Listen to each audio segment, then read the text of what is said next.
Morning, ladies and gentlemen. Standing before you is Miss Mashiloane from the Logistics Department from Value University of Technology, Vanderbilt Park Campus. And then we're looking at Business Management 1.1, Chapter 2, the Business Environment. Now, remember the first chapter we looked at the business and its challenges. Now we're going to look at the business environment and how it actually exists. And then now, what we need to know is that businesses do not exist in isolation or island or even operate in vacuum.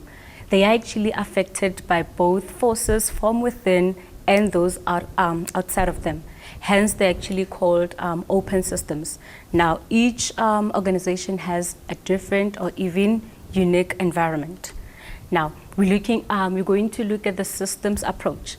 Now, the systems approach is actually based on the idea that all organizations are made up of interdependent parts that can only be understood by looking at the whole, not just looking at one part.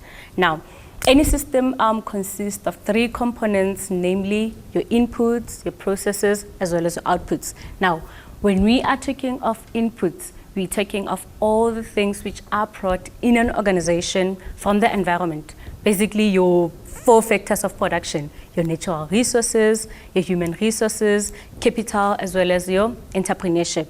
And then now, when we're looking at the processes now, we're then looking, or rather taking of the inputs, which are then processed by carrying out your different management functions. For example, we're taking operations management, your financial management, human resources management, as well as your marketing and public relations management.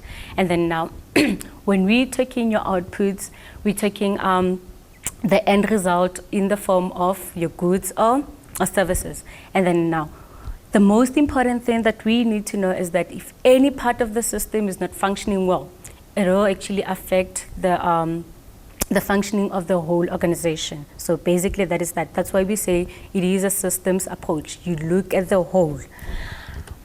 Now, this is just a quick overview of your business environment. As I actually indicated, that we have our inputs, we have our process, and we have our outputs. Now, when we're taking our inputs, we did say that these are your human resources, your capital needed in the business, your natural resources, as well as your entrepreneurship. And then in another process, we're taking the organization itself, your business functions, your logistics function, operations function, marketing, human resources, as well as your financial function and your public relations. And then in now, when we're taking of your management functions, we're looking at your planning, organizing, leading, motivating, as well as controlling. We'll get into that as we actually continue with our chapter. And then in now, our outputs, we did say that these are the goods and services, the end results. Now, we're looking at the environment, or rather, organizational environment. Now, a business's organizational environment is the world outside the business as well as what goes inside the business. Remember, we said that and the business environment is affected by what is happening outside and also what is happening within the business. Now, the organizational environment actually has three parts. We have what we refer to as the micro environment, we have what we refer to as the market environment, and we also have what we refer to as the macro environment. Now, with your micro environment, this is the environment inside the organization or business that actually consists of different functions and the way they are managed. Remember your different functions, your operations, your logistics, your finance, your HR, yes, your PR. And then now we also have what we refer to as your market environment. And then this is the environment immediately outside the business where the business gets its resources from and trade its products. And then it also comprises of the suppliers, your intermediaries. And then obviously when we're talking intermediaries, examples would be your wholesalers, your customers, as well as competitors of the business. And then we're also looking now at the macro environment. Now, these actually include all those factors that affect the business, including your natural, your technological, your social, political, economic, and international environments. This is actually the influences that comes outside the organization. And then in now, we still continue with the organizational environment. And then in now, the most important thing that you need to know is that an important point about these three parts of the organizational environment is the degree of control that the manager has over each environment. Now, what you need to know on the first one for your microenvironment is that the manager has direct control over the microenvironment, and this is the environment where they actually get to make decisions on a daily basis. For example, how the organization will be marketed and how the operations will be actually run. So with your macro environment, it simply means that your manager has actually full autonomy. He or she can actually do, or rather get to decide whatever he or she wants to. And then we also have the market environment, which is the environment immediately outside the business, which is also influenced by management. For example, the decisions of the management on advertising and also pricing may actually attract customers to the business. So basically, with your market, or rather within your market environment, the managers also has a say to a certain extent. And then now there are also other things that the managers has little or no control over, such as the availability of goods and as well as your skilled labor. And then in the final one, we're also looking at the macro environment.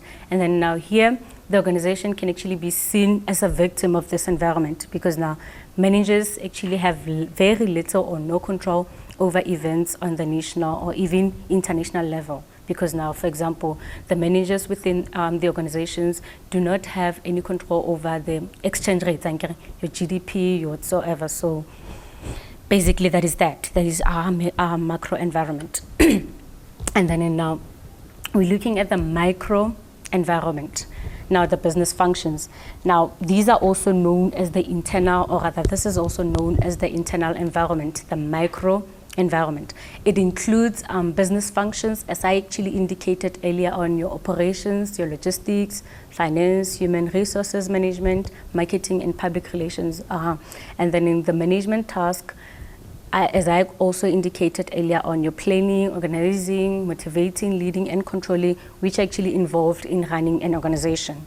Now, the effectiveness of managers in carrying out these various management tasks has a direct effect on the functioning of a business. That is very important. Now, we're looking at these different business functions. The first one, we're looking at operations function. This is actually responsible for getting the products that the business sells. If the operations does not perform effectively, the business will not be able to supply its customers with the required quantity or even quality of products. Because remember, operations is actually responsible for making sure that the products are actually there. It is also its operations / production. So basically that is that. And then we're taking logistics function, and which is responsible for getting the products in the right quantity at the right time and at the right price, as well as distributing these products within the organization or directly to the customers. And then if this function is not performed properly, the products of the business will not be efficiently and effectively distributed, and therefore the business will ultimately lose its customers. And then now we're looking at the financial function. This must actually operate effectively, so to ensure that the business has enough capital to run the business, both for long and short-term purposes. And then it's also responsible for collecting debts and paying creditors of the business. And then if it does not work well, the business will most definitely fail. And then we're looking at your human resources management function. And then this is actually responsible getting the right quality employees for the business and then look after them in the business so that they can actually stay and help the business to achieve its goals. Now, we're looking at the marketing function, which is actually there to inform potential customers about the products sold by the business and also persuade them to buy these goods and services at the best possible prices. And then we're looking at your public relations function, which is there to make sure that the business keeps a positive image amongst its customers and as well as the broader society. And then now we're looking now at the market environment. Remember, we have three environments we're looking at. We just looked at the micro environment. Now we're looking at the market environment, which is known as the target environment where the organization conducts its business. Now, this is where the business gets its inputs, sells its goods and services to the customers, and also competes for customers with competitors who sell similar products.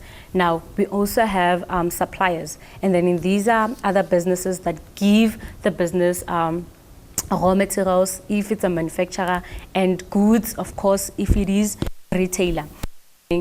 The most important thing is that it is very important for a business to have suppliers that can actually provide raw materials and goods at the right time, right quality, right quantity, as well as the right price. And then if any of these is lacking, it will actually affect the functioning of the business and definitely eventually its products, or rather profits, sorry.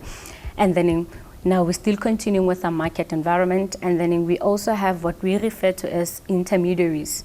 I think we mentioned them on the first chapter, and then these are wholesalers and other businesses that act as middlemen between the manufacturer and the consumers. And then now each of these intermediaries, of course, they add their markup prices to the product to make sure that they actually get the product, their profits.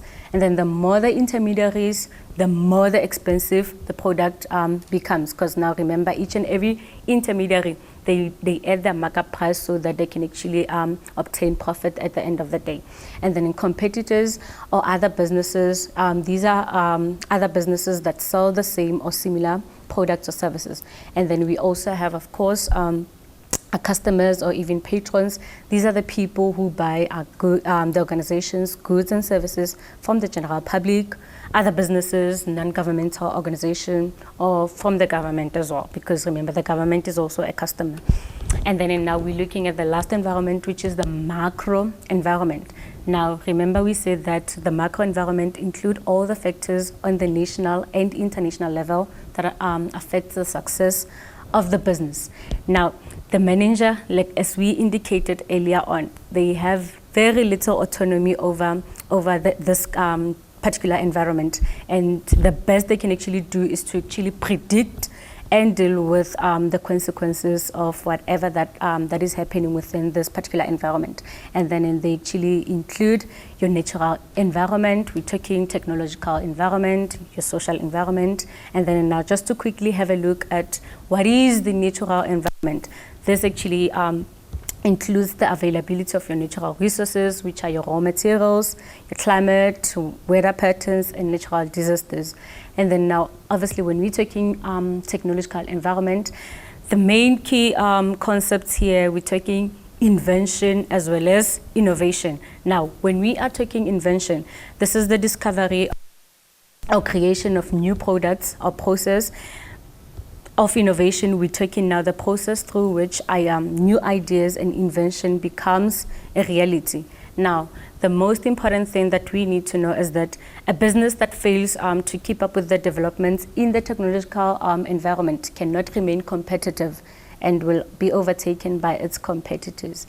And then now when we are looking at our social environment, it is actually comprised of the characteristics of the society in which the business is located, and then in this also include your different characteristics such as your age or average age, your religion, your culture, language, educational level, degree or urbanization, etc., etc. And then all those, or rather these, are considered when defining your target market. Remember, as businesses, you need to be able to identify your target market. Who are you targeting? As much as you want to start an organization or even operate a business, but then first you need to conduct it.